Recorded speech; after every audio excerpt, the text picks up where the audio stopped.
आज मैं मॉडल करूँगा ये old style looking barrels but in sci fi look. Let's go to the intro.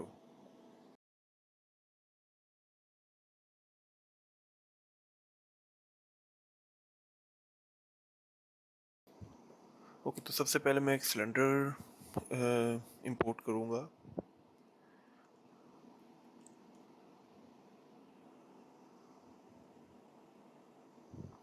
और अब मैं इस सिलेंडर को अपने थोड़ा सा इसका साइज़ बढ़ाऊँगा Z एक्सिस के ऊपर, क्योंकि मुझे थोड़ा सा बड़ा बैरल चाहिए ऑब्वियसली। थोड़ा सा आई थिंक सो इसका साइज़ और इंक्रीज़ करने की ज़रूरत है। Okay, I think so somewhere here. Okay okay, looking good. अब मैं इसमें सिंपल एक लूप कट, और इस लूप कट की मैं स्केल इस लूप कट को मैं एक्स वाई पे स्केल कर दूंगा। मुझे अपने बैरल को उसमें राउंड लुक देनी है, तो मेरे ख्याल में सबसे इजी वे है किसी भी ऑब्जेक्ट को राउंड शेप देने के लिए कि आप पहले उसमें एक लूप डालो और उसके बाद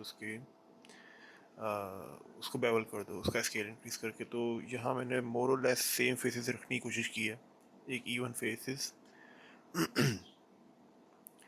तो मैं इसको sheet smooth, computer is lagging a bit. Okay, here we go again. So अब मैंने अपने इसमें सिंपल साइफे के अंदर मैं सबसे पहले इसमें बूलियन वर्क फ्लो यूज़ करूँगा यहाँ पे अपने काम के लिए, जैसे मैं अपनी पिछली वीडियो में आप देख चुके हैं। तो यहाँ मैं सिंपली अपना एक कटर बना रहा हूँ एक प्लेन से, जिसके थ्रू मैं अपने शेप में कट करूँगा, और मुझे जो शेप डिज़ायर होगी मैं उस तरह की शेप से बनाऊँगा। ओके, तो सबसे पहले इसके वाई फ्रेम मोड, और अब मैं इसको एक्स एक्सिस के ऊपर स्केलिंग कर दूंगा, सॉरी वाई एक्सिस के ऊपर। अच्छा, आपने देखा था भी यहाँ मेरा स्केलिंग का इशू आया था क्योंकि मेरा कर्सर व्यू पोर्ट से बाहर था। तो अगर आप चाहते हैं कि आपकी इस तरह का इशू कोई भी ना हो, तो अपने व्यू पोर्ट को इंक्रीज़ कर सकते हैं कंट्रोल स्पेस दबा के सिंपली। तो आपके पास काफ़ी ज़्यादा जगह भी हो जाएगी। ओके, अब मैं इसको स्केल करूँगा वाई एक्सिस के ऊपर। ओके, पहले मैं आई थिंक से बहुत ज़्यादा बड़ा है, तो इसका थोड़ा सा साइज़ डिक्रीज़ कर देता हूँ, और अब आई थिंक सो इतना काफ़ी होगा। ओके, थोड़ा सा इसको भी स्केल, और आई थिंक ओके, काफ़ी ज़्यादा दूर है कर्सर अपना हमारा कटर।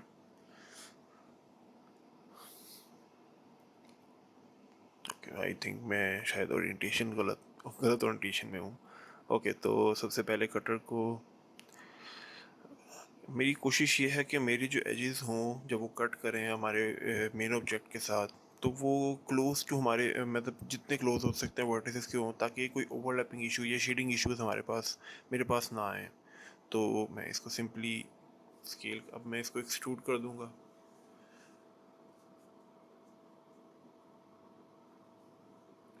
आई थिंक सो इतना एक्सट्रूजन काफ़ी है इसके लिए। अब मैं सिंपली इसके अंदर से कट कर दूंगा, बट बिफोर दैट मुझे इसके फेसेस उड़ाने हैं, क्योंकि मुझे मैनाफ्लोड ऑब्जेक्ट नहीं चाहिए, वरना हमारे पास कट थोड़ा डिफरेंट टाइप का आएगा।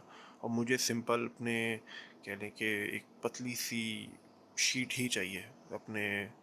वो आप आगे देखेंगे तो आपको समझ आ जाएगी। अच्छा, फिलहाल मैं बूल टूल एड ऑन इसमें यूज़ करूँ, अगर आपके पास बूल टूल एड ऑन आपने इनेबल नहीं किया हुआ, आप उसको इनेबल कर सकते हैं। बट अगर सिंपल वर्क फ्लो के साथ जाएँ तो आप मॉडिफाई स्टैक में बूल टूल एड ऑन की तरह का ही सिंपल काम कर सकते हैं। बट जो यहाँ मैंने ऑपरेशन अप्लाई करना है वो थोड़ा सा डिफरेंट है, तो वो थोड़ा मुश्किल हो जाता है सिंपल, क्या कहते हैं, हमारे बूलियन एड ऑन को यूज़ करते हुए।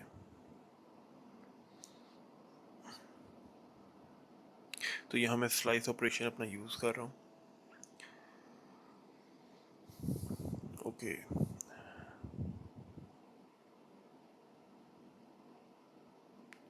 तो ये हमारा यहाँ पे कट बन गया है।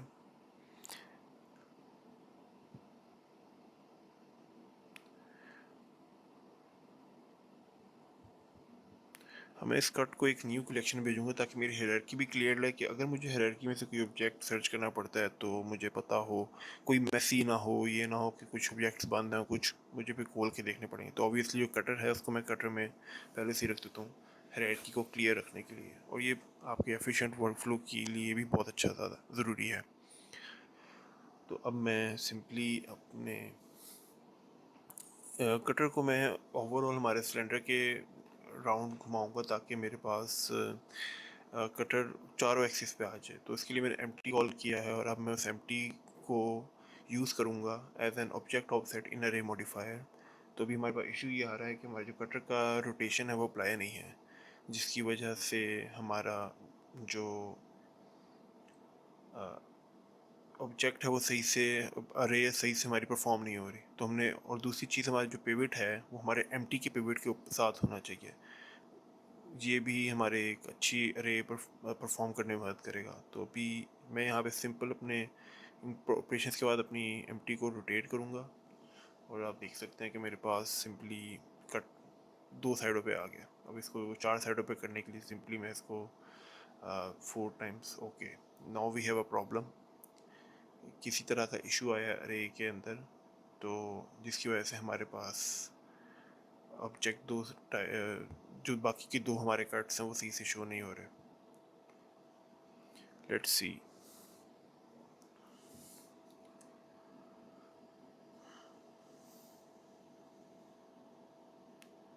मैं थोड़ी सी कुछ ऑपरेशंस ट्राई कर रहा हूँ कि मे बी शायद इससे हल हो जाए, बट आई डोंट थिंक कि ये ओके इसने कुछ ना कुछ किया है, बट हमारे दूसरी तरफ इशू आ गया।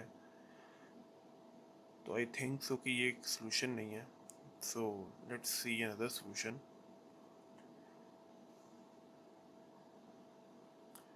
आई थिंक मैं इसको सिर्फ दो साइडों पे रखूँगा और उसके बाद जो हमारे ऑब्जेक्ट्स हैं उनको मैं मिरर कर दूँगा 4 साइड्स पे अपनी, ताकि मेरे पास वो कट उसी तरह आ जाए जैसे कि मैं भी कर रहा हूँ। Same for the second object जो हमने स्लाइस किया था। और अब हमारे पास आ गया। अब मैं सिंपली हमारे रिंग इसमें से कह लें कि स्टील कर रहा हूँ, चोरी कर रहा हूँ मैश के अंदर से, और अब मैं उस रिंग को यूज़ करूँगा हमारे फर्स्ट ऑफ ऑल मैं एम्प्टी को भी हमारे एक कलेक्शन में ले जाऊँ ताकि अगेन मैसी हायरार्की अच्छी नहीं लगती। तो अब मैं अपने रिंग को सेलेक्ट करके अब मैं इसको एक्सट्रूड करूँगा ताकि हमारे ऊपर जो एक आप कह लें कैप टाइप है मेरे पास वो कैप आ जाए। ओके सो नाउ अब इस पे आई थिंक सो मुझे बूलियन और मिरर की ज़रूरत नहीं है। मैं सिंपली इसको डिलीट कर दूँगा। फेस ओरिएंटेशन हमारी ठीक है। Let me just on my cavity. Okay so now I am just gonna shade smooth it और मैं भी इसको फ़िलहाल यहीं छोड़ दूँगा। मैं बाकी की अपने ऑब्जेक्ट पे काम करूँगा। यहाँ मैंने अपने ऑब्जेक्ट को डुप्लिकेट कर लिया है और मैं इसको एज एन टी मैंने इसको नाम दे दिया है, विच स्टैंड्स फॉर नॉर्मल ट्रांसफ़र। क्योंकि लेटर ऑन जब मैं अपने ऑब्जेक्ट को बूलियन से अप्लाई करूँगा, सब कुछ करूँगा, तो मैं चाहता हूँ कि जो शेडिंग है वो अच्छी हो। तो जो ओरिजिनल ऑब्जेक्ट है उसकी शेडिंग हमारे पास पहले ही अच्छी है, तो मैंने उसको as a normal transfer object रख लिया। मैं सिंपली अपने बूलियन अप्लाई करूँगा ताकि मैं फर्दर मोर वर्किंग कर सकूँ, बट बूलियन अप्लाई यहाँ नहीं हो रहा। उसकी वजह ये है कि जो हमारे दोनों ऑब्जेक्ट हैं, स्लाइस ऑब्जेक्ट और मेन ऑब्जेक्ट, वो एक ही ऑब्जेक्ट डेटा एक्वायर करते हैं। उनके पास एक ही ऑब्जेक्ट डेटा है, विच मीन्स के सरेंडर। सो हमें इसके ऑब्जेक्ट डेटा को डिवाइड करना होगा, लाइक उनको अपना इंडिविजुअल देना होगा। तो अब आई थिंक सो मैं ये ईज़िली अप्लाई कर सकता हूँ। तो मैं इसको पहले अप्लाई कर रहा हूँ। तो ओके, अब मैं देख रहा हूँ कि हमारी कोई ओवरलैपिंग वर्टिसेस तो नहीं है। अब वो नहीं है तो अब मैं सबसे सिंपल यहाँ पे ऑपरेशन जो कर रहा हूँ एक्सट्रूड का कर रहा हूँ, जिससे मैंने एक्सट्रूड कर लिया है और अगेन कैविटी ऑफ हो गई है। ओके, तो आप देख सकते हैं कि एक्सट्रूड कर मैंने अपने ऑब्जेक्ट को कर लिया है। अब जो फर्दर मोर आगे करना है वो इस ऑब्जेक्ट पर मैं काम करूँगा और इसकी भी अगेन मैंने पहले बूलियन अप्लाई किया। Let me see. Okay, I think से मैं इसको डुप्लीकेट कर लूँगा आल्ट डी से। डुप्लीकेट करने के लिए दूसरा हमारे पास शिफ्ट ई होता है, बट आल्ट डी मैं इसलिए यूज़ करूँ कि अगर आप जो ऑब्जेक्ट डेटा है वो सेम रहता है। लाइक मैं अगर मेन ऑब्जेक्ट में कोई चेंजेस करता हूँ तो हमारे जो डुप्लीकेट ऑब्जेक्ट है उसमें भी चेंजेस आ जाएंगे। है ये अलग ऑब्जेक्ट बट इसमें भी चेंजेस आते रहेंगे, जैसे कि मैं अभी आपको दिखाता हूँ।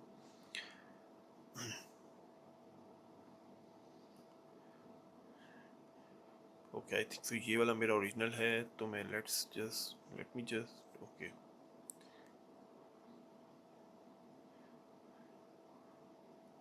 अब जैसे ही मैं अपने वर्टिसेस या फिर शेडिंग एरर को इस ऑब्जेक्ट पे ख़त्म करूँगा तो हमारे जो डुप्लीकेट ऑब्जेक्ट है उसके ऊपर भी शेडिंग एरर्स ख़त्म हो जाएंगे। आई थिंक कि ओवरलैपिंग वर्टिसेस की वजह से है, क्योंकि वर्टिसेस मूव करने के बावजूद हमारे पास कोई हल नहीं आया।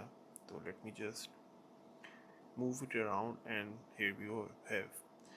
अब हमारे पास इशू है ओवरलैपिंग वर्टिसेस का, तो इसको सिंपली मैं कंट्रोल ए करके या फिर सिलेक्शन करके मैं सिंपली डिस्टेंस, और हमारे पास वर्टिसेस रिमूव हो गए और शेडिंग इशू हमारा क्लियर हो गया। और ये चीज़ हमारे बाकी ऑब्जेक्ट पे भी हो गई है जो डुप्लीकेट्स हैं। शेडिंग की जो मैं बात कर रहा था, जैसे आप देख सकते हैं कि हमारे मेन ऑब्जेक्ट के ऊपर किस तरह का एक नेस्टी सा कट आया हुआ है। तो हमने इन शेडिंग को बाद में इस एम्प्टी एंड शेडर के थ्रू हम लोग अपना सही कर लेंगे। फिलहाल मैं अपने रेगुलर मैट में जाऊंगा और मैं फर्दर मोर चेंजेस अपने ऑब्जेक्ट के साथ करता हूँ। सबसे पहले आई थिंक मुझे इसको एक्सट्रूड करना है, बट बिफोर दैट आप देख सकते हैं कि यहाँ पे कोई इशू आ रहा है। तो वो इशू ये है कि जो हमारे वर्टिसेस हैं वो बहुत क्लोज हैं और जिसकी वजह से ओवरलैप हो रहे हैं। तो मैं अपने सिंपली वर्टिसेस को थोड़ा सा दूर कर दूंगा ताकि इंसेट फंक्शन के अंदर हमारे पास इशू कोई क्रिएट ना हो। और अब हमारे कोई इशू, किसी भी तरह का इशू नहीं आ रहा। ओके, आई थिंक यहाँ पे जो हमारे ऑब्जेक्ट, मेन ऑब्जेक्ट और स्लाइस ऑब्जेक्ट आपस में ओवरलैपिंग की वजह से ही हमें नज़र आ रहा है। तो मैं इसको स्केल इन कर लेता हूँ। ओके,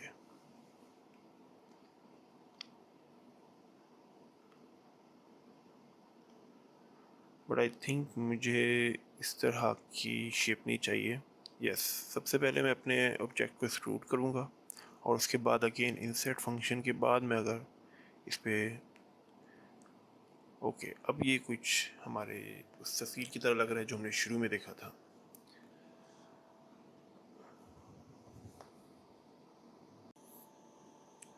ओके, तो आई थिंक इसका थोड़ी सी विड्थ इसकी कम करूँगा क्योंकि मेरी लाइकिंग के हिसाब से बहुत ज़्यादा है ये। आई थिंक अब अच्छा लग रहा है पहले से काफ़ी ज़्यादा। तो नेक्स्ट चीज़ जो मैं करूँगा, मैं अपनी इसको भी एक इंसर्ट फंक्शन और उसके बाद एक्सट्रूड। बेसिकली मैं कर ये रहा हूँ कि मैं पहले जितनी भी जो कहने के मोटी मोटी हमारी डेफिनेशन है ना हमारे पूरे ऑब्जेक्ट की, जो हमारे डिज़ाइन को मोटी डिज़ाइन कह लें कि आप एक तरह से जो बड़े डिज़ाइन हैं, मैं सबसे पहले उन्हें कंप्लीट करूँगा। उसके बाद मैं छोटी डिटेलिंग पे आऊँगा। सॉरी, डिटेल वर्ड था जो मैं ढूंढ रहा था। ओके, तो सेम वही चीज़ जैसे मैंने सिलेंडर को किया है, अब मैं हमारे इसको सिर्फ सॉफ्टन करने के लिए कि थोड़ा से सॉफ्ट एजेस हो, तो मैं उनके हार्ड एजेस को बेवल दे दूँगा, छोटा छोटा छोटे बेवल दूँगा, ज़्यादा बड़े नहीं, क्योंकि सॉफ्ट दिखाना है जिससे। और हमारे पास वैसे भी मेटालिक टाइप थिंग है तो इतना ज़्यादा हार्ड सॉफ्ट बेवल भी नहीं होना चाहिए, ना ज़्यादा हार्ड होना चाहिए। अब मैं यहाँ पर एक किसी तरह का एक लॉक टाइप क्रिएट करूँगा जो कि हमारा ऐसा कहने के ओवरऑल बैरल को लॉक की तरह लॉक जिस बैरल का हमारा जो होगा सिंपली दैट। मैं अब यहाँ पे इसी के फेस को यूज़ करते हुए और थोड़ी कोशिश ये कि ज़्यादा ऊपर ना आ जाए लॉक, तो हमारी कैप के ओवरऑल विड्थ के साथ साथ रहे। ओके, आई थिंक ये सही लग रहा है। इसको स्केल इन अगेन, बड़ी डिटेल। अब मैं इसके बाद छोटी डिटेल, सबसे पहले मैं इसकी कैप फिल करूँ। ओके, तो सबसे पहले आई थिंक सो मैं इधर भी डिटेल्स आ सकता हूँ, तो सिंपल लेट्स सी। ओके, इसमें क्या साइज़ कुछ ज़्यादा मैंने बड़ा कर दिया है। ओके, थोड़ा सा ऊपर और उसके बाद इंसर्ट फंक्शन। आई थिंक सो यहाँ पे सही होगा। अब इंसर्ट फंक्शन और एक्सट्रूड। बेसिक आप जैसे देख रहे हैं कि मॉडलिंग में सिंपल ज़्यादा यही है कि आपने एक प्रिमिटिव शेप को लेना है और उसको एक्सट्रूड, इंसर्ट, लूप कट्स और डिफरेंट चीज़ों बूलियन आपने अपनी क्रिएटिविटी यूज़ करके उसको कोई शेप देनी है। तो यहाँ पे सिंपल आप कॉन्सेप्ट देख रहे हैं। अब इसमें थोड़ा सा मैं डिज़ाइन अच्छा रखने के लिए आई थिंक सो चैम्फर यहाँ पे डालूँगा, थोड़ा सा स्टैंड आउट करेगा इसकी बेस भी। और सेम फॉर हेयर।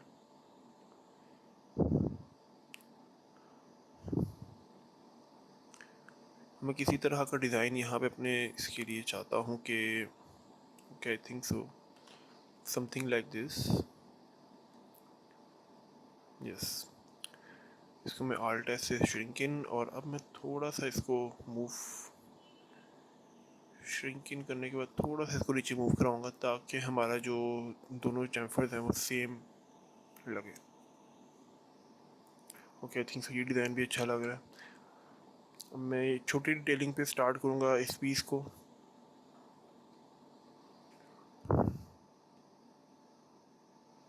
उससे पहले आई थिंक सो मुझे अंदर वाले फेसेस के डिलीट कर देने चाहिए।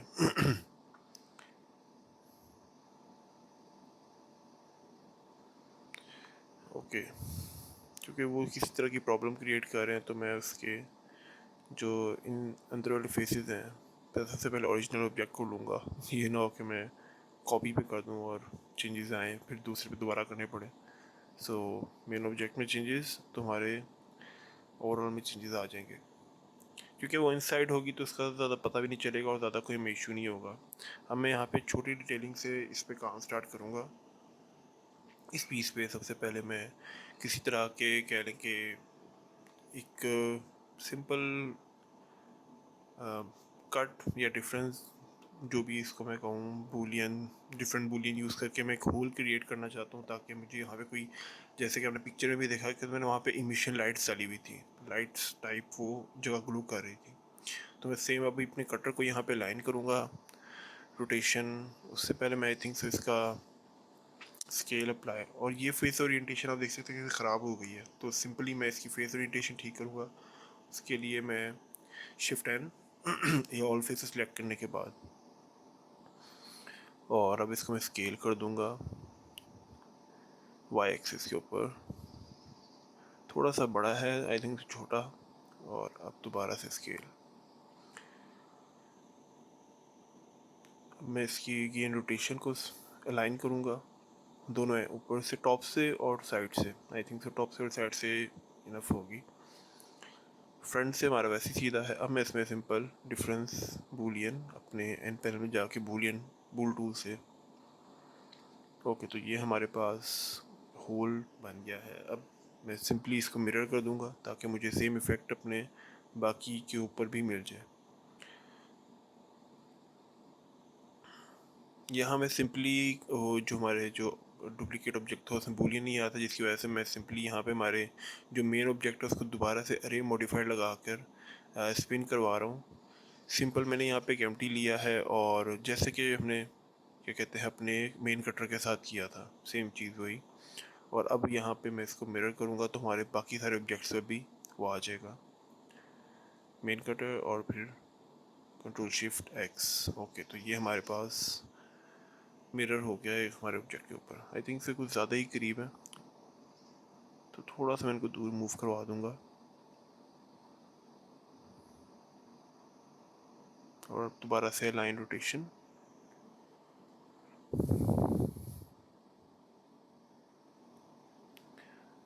Okay, let's C. I think से थोड़ा सा बड़ा है अभी, तो मेरे ख्याल में इसका मैं साइज़ थोड़ा सा छोटा, आई थिंक सो ठीक है। सिंपल स्केल अप्लाई, और उसके बाद मैं इसकी साइड्स को बेवल कर दूंगा।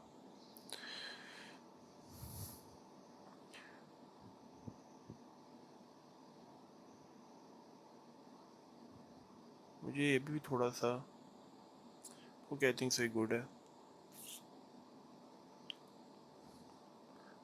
अब फॉर शेडिंग पर्पसेस मैं यहाँ पे कैसे आप देख सकते हैं कि शेडिंग थोड़ी सी ख़राब हो गई है।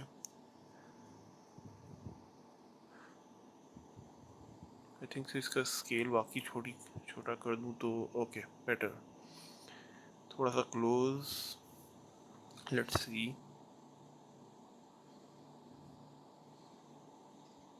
आई थिंक ज़्यादा ही क्लोज आ गया, थोड़ा सा मूव अवे कर दूंगा। ओके, आई थिंक अब ये थोड़ा सा बेहतर लग रहा है।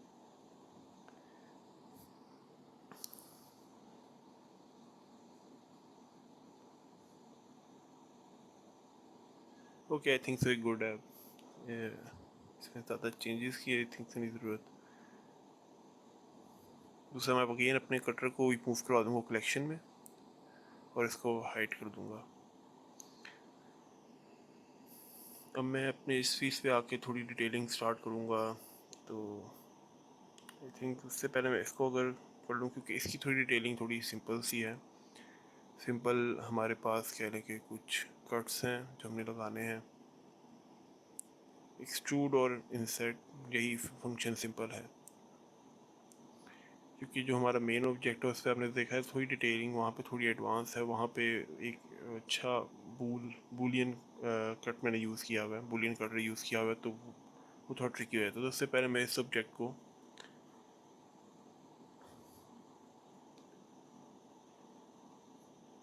डिटेल कर दूंगा। ओके, आई थिंक सो ये अच्छा लग रहा है इस तरह से, और मैं इसको थोड़ा सा और क्लोज कर दूंगा।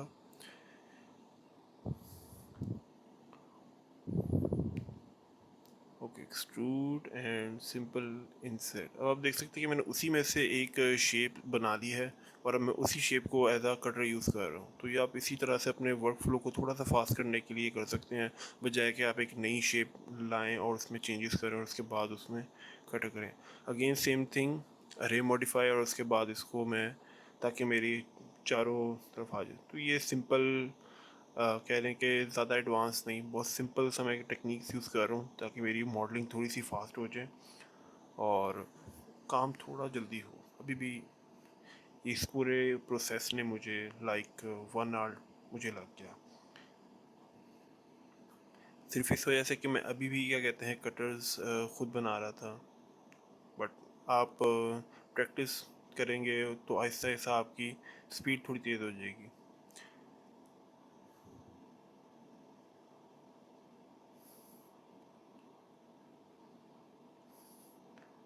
ओके, तो मैं इसके आउटर एजिस को पकड़ के, जो शार्प, बहुत शार्प है, इतना मुझे थोड़ा सा इसको मैं थोड़ी अच्छी शेप देने के लिए सिंपल उनको बेवल कर दूंगा।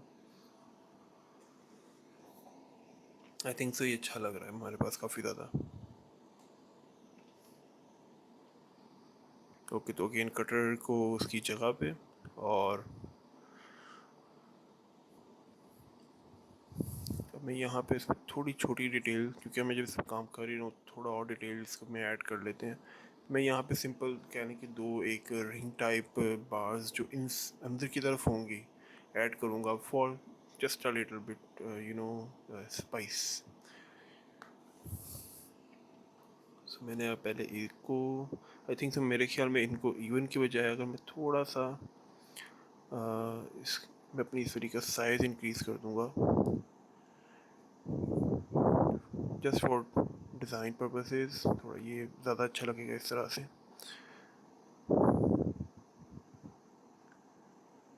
ओके, आई थिंक कि ओके यहाँ पे थोड़ा चेंजेस की ज़रूरत है क्योंकि हमारा बहुत हार्श हो गया। अगेन मैं एक और इंसेट, ये आई थिंक से ज़्यादा छोटा हो गया, बट लेट्स सी। नहीं, ज़्यादा छोटा, आई थिंक से इसको चेंज करने की ज़रूरत है।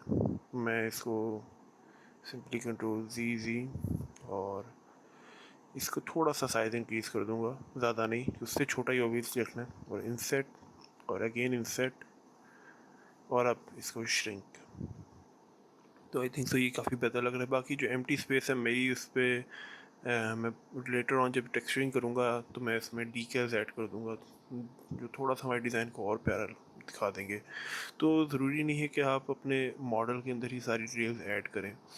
आप सिंपली टेक्सचर्स को यूज़ करते हुए अपने मॉडल में और डिटेल ऐड कर सकते हैं।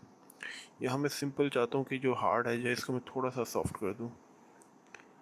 तो मैं यहाँ पे सिंपल बेवल और एक्स्ट्रा एजेस वर्टिसेस को डिलीट।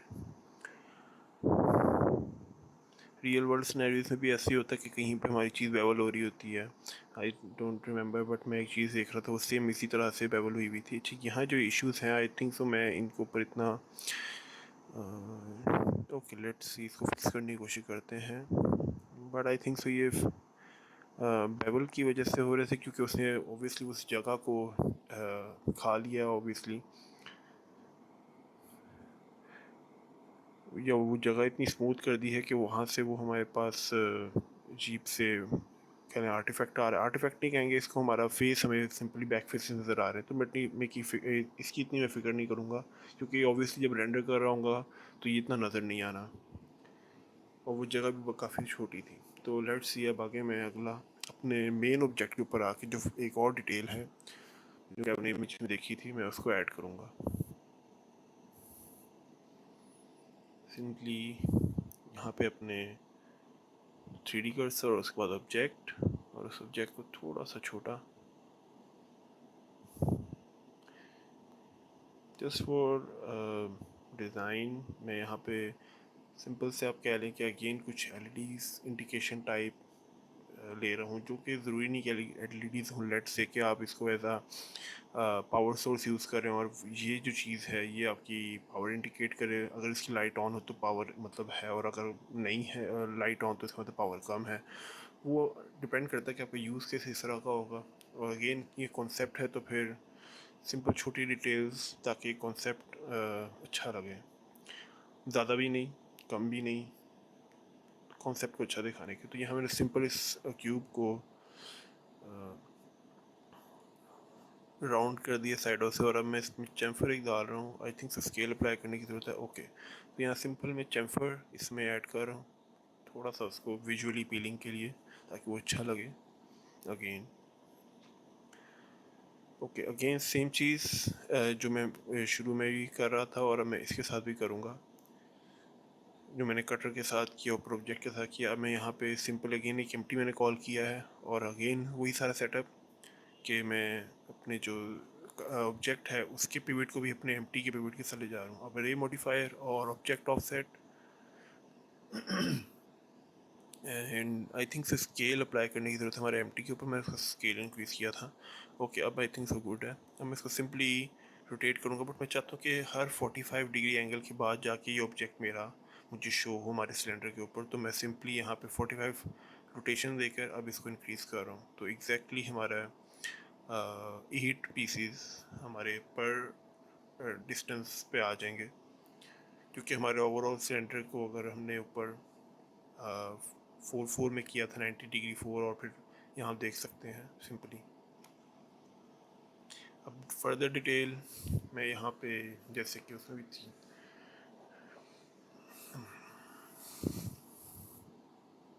एक plane again.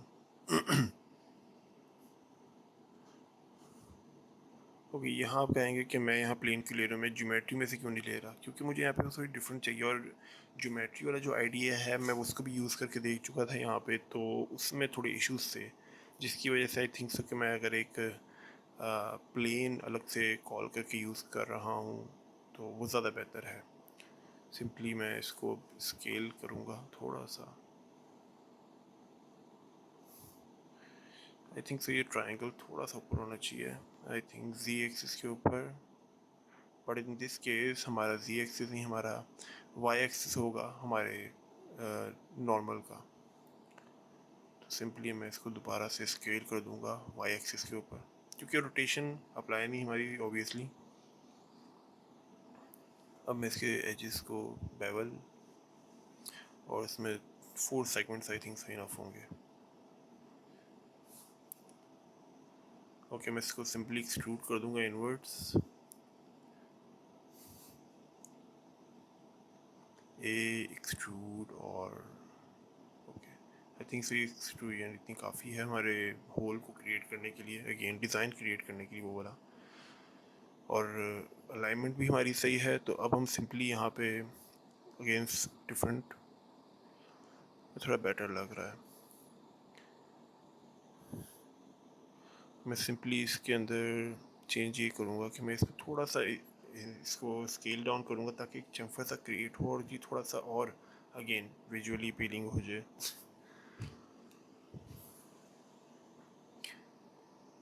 Okay, bevel, I think मैं बेवल डाल रहा था राउंड के लिए, बट मुझे यहाँ पे अच्छा लगा कि इस तरह से भी मरे ऑब्जेक्ट के राउंड, लाइक इससे मुझे डिज़ाइन काफ़ी कूल लगा। तो आई थिंक मैं यहाँ पर इसको भी रखूँगा और हमारे अराउंड भी इसको घुमा दूँगा, हमारे बैरल के अराउंड भी इसको मैं घुमा दूँगा। थोड़ा सा इसका स्केल आई थिंक से बड़ा है। ये इंडिकेशन दे रहा है कि हमारा बैरल लाइक ऊपर की तरफ इसका ओपनिंग है। अगेन छोटी डिज़ाइन जो कि क्या कहते हैं हमारी फंक्शनैलिटी को डिफ़ाइन कर रहे हों। आई थिंक यहाँ पे एक और अरे, और अब मैं एक और एम्प्टी कॉल करूँगा ऑब्जेक्ट ऑफसेट, और बट मैं अपने मेन एम्प्टी को यूज़ करूँगा जो शुरू से मैं यूज़ करता आ रहा हूँ, क्योंकि हमारे पास में सिर्फ इसको 90 डिग्री पे घुमाना है और इस एम्प्टी को भी अगेन कलेक्शन में। बट यहाँ पे इशू ये आ रहा है कि हमारे शायद स्केल अप्लाइड नहीं है हमारे ऑब्जेक्ट पे, या कोई और इशू है।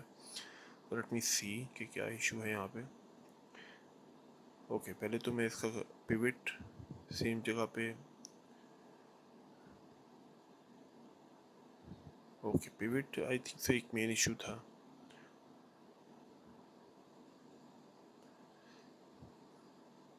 ओके रोटेट अब सही नहीं हो रहा, I think rotation, okay I think से इसकी रोटेशन और स्केल, ओके स्केल अप्लाई हो गया है। सिंपली मैं इसकी पिवट को भी उस तरफ ले जाऊंगा और रोटेशन, अब मैं इसको रोटेशन भी अप्लाई, और अब सिंपली ओके अब हमारे ऊपर वाले रे नहीं चल रही। सो आई थिंक के क्या issue, I okay I think I got it.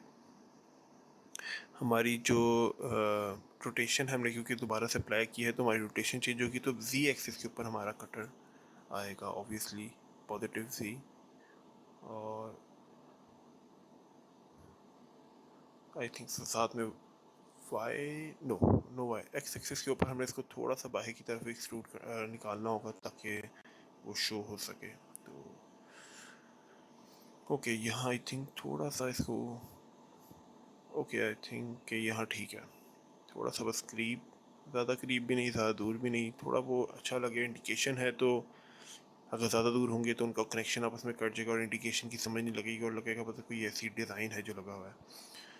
Okay यहाँ मैं दोनों को चाहता हूँ कि दोनों की सेम आउटसाइड पे निकले हुए हों। ओके आई थिंक सब गुड है। मैं इसको अप्लाई करूँगा और जैसे कि आप देख सकते हैं कुछ शेडिंग इश्यूज़ हैं मेरे यहाँ पे, तो मैं सिंपली उन शेडिंग इश्यूज़ को सही करूँगा अब यहाँ पे हमारे। सबसे पहले मैं इसके लिए मुझे सबसे पहले अपने बूलियन को अप्लाई करना पड़ेगा। अब बूलियन अप्लाई हो गया तो आप देख सकते हैं हमारे यहाँ पे कुछ शेडिंग इश्यूज़ हैं, तो मैं इनको अब सही करने के लिए, और वो इस वजह से है कि हमारे जो वर्टिसेस हैं वो आपस में काफ़ी ज़्यादा क्लोज हैं। मैं सिंपली हमारे जो वर्टिसेस हैं उनको डाउन कर दूंगा। अच्छा ये प्रोसेस थोड़ा लंबा है तो मैं यहाँ पे वीडियो को फास्ट फॉरवर्ड कर रहा हूँ।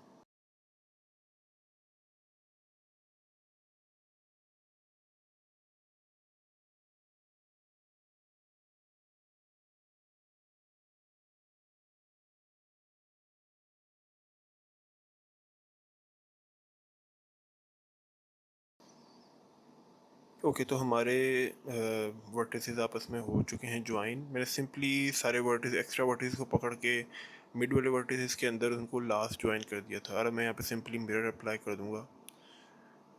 यहाँ मैं एक ऑफसेट बना रहा हूँ, एक बाउंड्री टाइप बना रहा हूँ कि जब मैं बेवल दूँ या फिर जब मैं नॉर्मल ट्रांसफ़र करूँ तो मेरे पास एक बाउंड्री हो शेडिंग एरिया और हमारे जो कटर है उसके होल के दरमियान आप कह लें। जैसे कि आप देख सकते हैं एक बाउंड्री सी बन गई है। अब मैं इसमें बेवल दे दूँगा। ये करना ज़रूरी इस वजह से कि जब मैं आगे फ्यूचर में सिंपली हमारे जब नॉर्मल ट्रांसफ़र कर रहा हूँगा तो वो हमारे जो होल है उसमें इशू ना करे।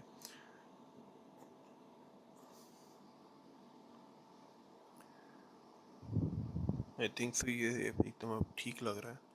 शेडिंग का इशू जो है वो हम लोग डेफिनेटली नॉर्मल ट्रांसफ़र के थ्रू ख़त्म कर देंगे। अब मैं इसको मिरर कर देता हूँ। आई थिंक सो मुझे दूसरी साइड पर भी सेम यही चीज़ करने की ज़रूरत है।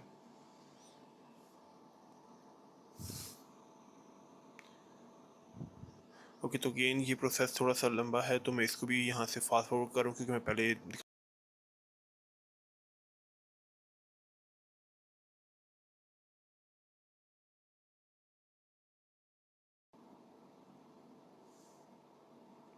ओके, तो अब ये भी हमारा हो गया और मैंने मिरर अब लगा के अप्लाई कर दिए हैं इस पर।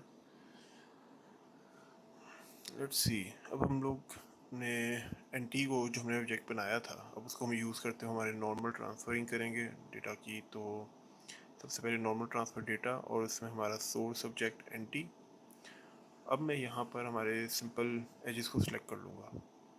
अगेन प्रोसेस थोड़ा लंबा है तो फास्ट फॉरवर्ड।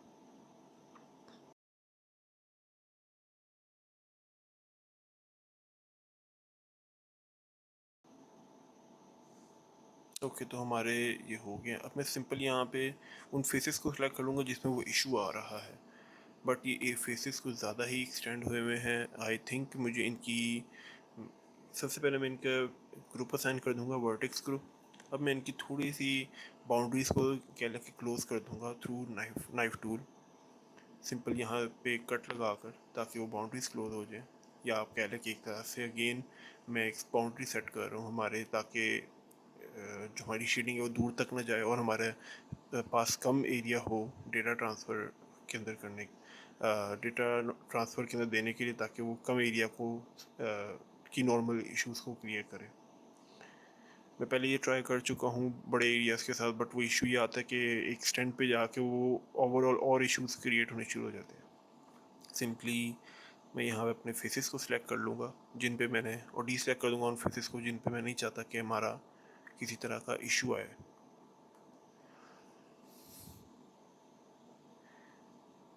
अभी मैं उन फेसेस को डी सेलेक्ट कर रहा हूँ जो हमारे मैं ग्रुप में रखना चाहता हूँ, और उन फेसेस को ऐसे ही छोड़ रहा हूँ जो मैं ग्रुप में नहीं रखना चाहता। क्लियरली वो एरियाज़ जो मैंने वर्टेक्स ग्रुप में, ओके, मैंने ये रिमूव कर दिए हैं। अब आप देख सकते हैं कि मेरे पास सिर्फ वो एरियाज़ आएंगे वर्टेक्स ग्रुप के अंदर जो मैंने नॉर्मल ट्रांसफ़र में अपने यूज़ करने हैं। सिंपली मैं नॉर्मल ट्रांसफर अपने मॉडिफायर में जाऊंगा और अब यहाँ पे अपने ग्रुप को सिलेक्ट कर लूँगा, और उसके बाद face custom and here we go. आप देख सकते हैं कि शेडिंग काफ़ी ज़्यादा बेहतर हो गई है, बहुत ज़्यादा, तकरीबन आप कह लें कि परफेक्ट है एकदम। ये बिफ़ोर आफ्टर आप देख सकते हैं। तो ये फ़ायदा है मैट कैप में। अगर मैं आपको दिखाऊं तो आप देख सकते हैं कि फ्लॉलेस शेडिंग हमारे यहाँ पे आ रही है, किसी तरह का ग्लिच नहीं है जैसे कि पहले था। यहाँ मेरे ख्याल में मैंने शायद डेटा कुछ ज़्यादा ही एक्सटेंड कर दिया, बट ये मेरे हिसाब से बहुत अच्छा लग रहा है। जो शार्प एज जा रहा है वो काफ़ी खूबसूरत उसको दिखा रहा है। सेम यही चीज़ इस वाले पीस पे भी मैं करूँगा।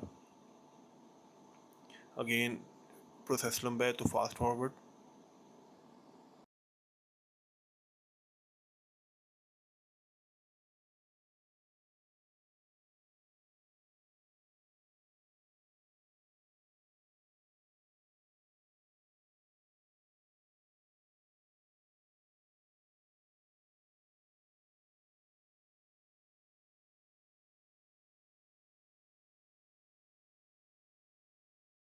ओके, तो सिंपली मैंने अपने वर्टेक्स ग्रुप बना लिए हैं, और अब मैं सिंपली डेटा ट्रांसफर मॉडिफायर में उस एंटी को चूज़ कर रहा हूँ, और again face and here we go project faces. आप देख सकते हैं कि पहले से हमारी शेडिंग काफ़ी ज़्यादा क्लियर है। कुछ बीच में अजीब ग्लिचेस हैं जो कि आई थिंक सॉल्व हो सकते हैं, बट जो पहले थी उससे काफ़ी ज़्यादा बेहतर है।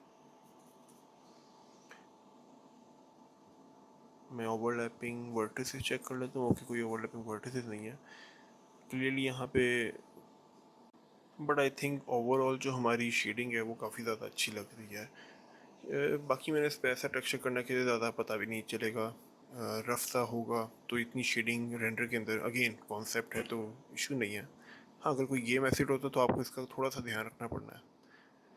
Okay, let's see last piece की तरफ, और मैं यहाँ पे कुछ हैंडल्स से इसमें चाहता हूँ कि बने, बट बिफोर दैट आप देख सकते हैं यहाँ पे भी इश्यूज़ हैं, तो मैं उनको भी ज़रा क्लियर आउट करूँगा।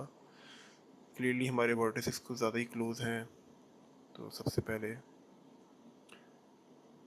तो ये प्रोसेस भी लंबा है, तो फास्ट फॉरवर्डिंग वीडियो।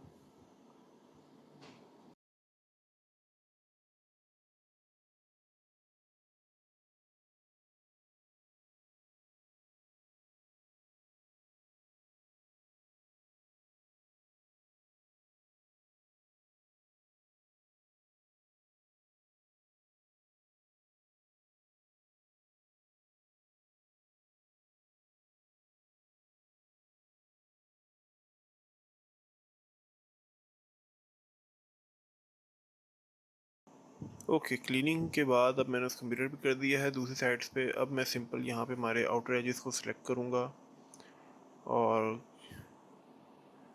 मैं इनको चैम्फर एक दे दूँगा, सिंपल, अगेन विजुअल अपीलिंग। और सिंपली अब मैं आउटर एजेस को पकड़ के, क्योंकि हमारे आप देख सकते हैं कि चैम्फर सही से हमारा शो नहीं हो पा रहा, तो मैं यहाँ पे सिंपली आउटर एजेस को पकड़ के इनको शार्प मार्क कर दूंगा। तो आप देख सकते हैं कि हमारे बहुत प्यारे से शैम्फू शो हो रहे हैं और ये हमारा काफ़ी पीस बहुत प्यारा लग रहा है। ओके, तो फर्दर मोर मैं अब यहाँ पे सिंपल ये ज्योमेट्री स्टील करूँगा और इस ज्योमेट्री को मैं एज ए हैंडल में कन्वर्ट करूँगा। सबसे पहले इसका स्केल,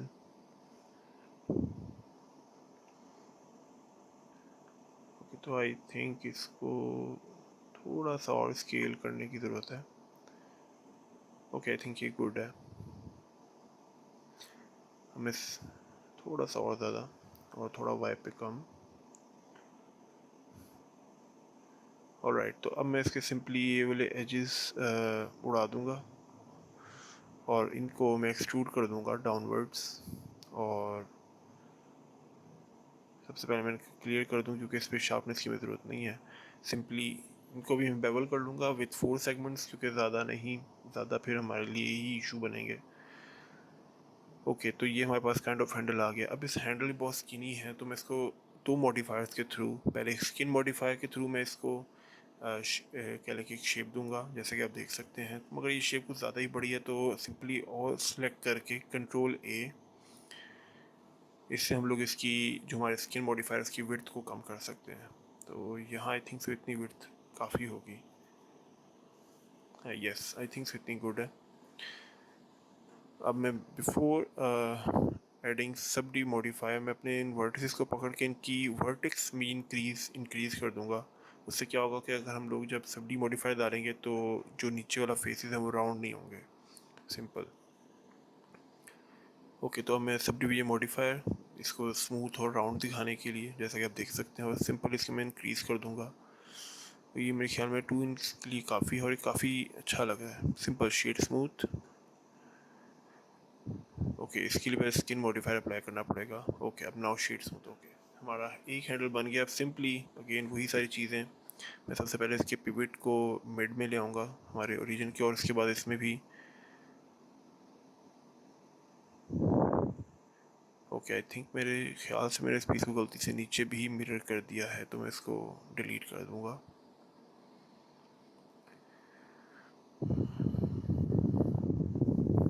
ओके, अब इसके पिवट को मिड में और सिंपली एक रे मॉडिफायर, और हमेशा और वही पहला एम्प्टी जो हम लोग यूज़ कर रहे हैं, मैं अगेन उसी को यूटिलाइज़ करूँगा क्योंकि वो भी 90 डिग्री पे था।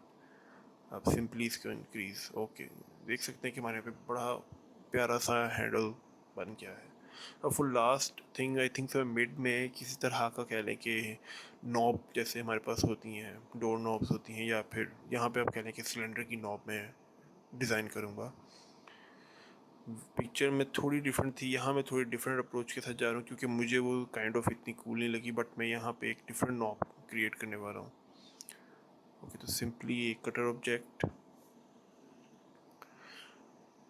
यहाँ मैं नाइफ टूल के थ्रू भी कर सकता था, बट उस टाइम पे आई थिंक सो कटर मुझे ज़्यादा बेहतर लगा, क्योंकि कटर में ये होता है कि हमारे पास प्रोसीजरल वर्क फ्लो होता है। तो अगर हम कोई भी फर्दर मोड, अगर हमें चीज़ अच्छी नहीं लगती तो आप चेंजेस कर सकते हो। तो ये मैं टेस्ट कर रहा था पहली मरतबा, तो मुझे प्रोसीजरली चेक करना था, बट मैं यहाँ पे नाइफ टूल भी यूज़ कर सकता था just for saving the time, क्योंकि यहाँ पे आप देख सकते हैं मुझे कटर पहले बनाना पड़ा है और उसके बाद जाके मैं कट कर रहा हूँ। और मैं सिंपली इसको मिरर कर दूँगा और अब मैं इसको सिंपल यहाँ पे स्लाइस ऑपरेशन अप्लाई कर दूँगा। इनर एज, ये आउटर को मैं थोड़ा सा नीचे ले जाऊंगा again to look cool.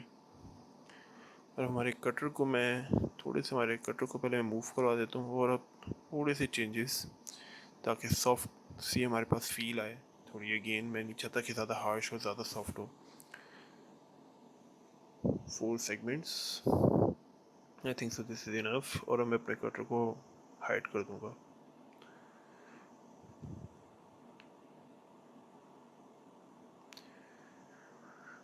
Simply मैं अब इस पे बूलियन अप्लाई कर दूंगा, क्योंकि मैं चाहता हूँ कि जो इसके जो हार्ड एजेस आ रहे हैं साइड पे, मैं उन पे चैम्फर ऐड करूँ। बट मैं नहीं चाहता कि ओवरऑल फेस पे हो, क्योंकि उसकी वजह से हमारे पास जो है ये ग्लिचेस टाइप थिंग आएगी। तो मैं पहले इसमें चेक कर लेता हूँ कि ओवरऑल वर्टिसेस तो नहीं है, ये थोड़े करीब हैं, मैं इनको दूर कर देता हूँ। Same for this side, I think so good है। और इसको मिरर करके अप्लाई हमें यहाँ पे सिंपल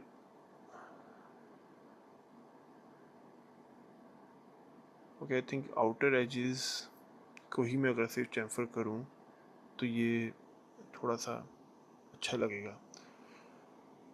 ओके, ये काफ़ी ज़्यादा बेहतर लग रहा है पहले से, बहुत ज़्यादा। Same for this piece, but मैं इसके भी सिर्फ इनसाइड एजेस को सिलेक्ट करके अगेन पहले बूलियन अप्लाई, और उसके बाद इनसाइड एजेस को सिलेक्ट करके